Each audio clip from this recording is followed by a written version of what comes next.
নমস্কার, আপনারা শুনছেন প্রণমামী জগৎ জননী থেকে।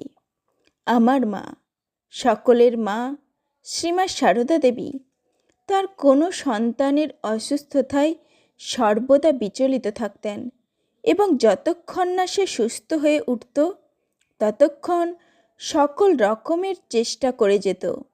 আজ শোনাব তেমনই এক ঘটনায় শ্রী শ্রী মায়ের স্নেহময় রূপের কথা। আর দেরি করব না, শুরু করছি।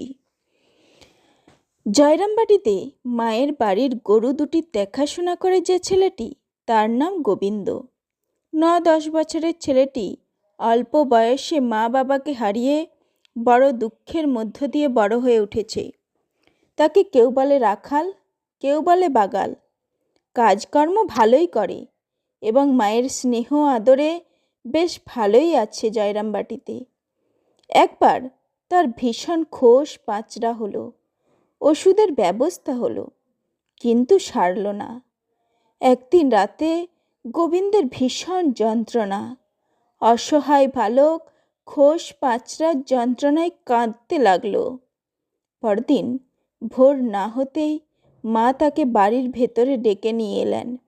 তারপর নিজের হাতেই শিল নোড়াতে নিম পাতা হলুদ বাটতে লাগলেন। বিস্মিত গোবিন্দ মায়ের পাশে দাঁড়িয়ে। মা কিছুটা করে বাটেন আর গোবিন্দের হাতে দিয়ে বলেন কিভাবে সেটা লাগাতে হবে। মায়ের মুখে গভীর স্নেহ, মাতৃহীন বালকের মুখে তৃপ্তি। দুজনের মুখ দেখে ও কথাবার্তা শুনে কে বলবে যে নিজের ছেলে নয়? মায়ের যত্নে অল্প দিনেই গোবিন্দ সুস্থ হয়ে উঠল। জয় মা সারদার জয়। নমস্কার।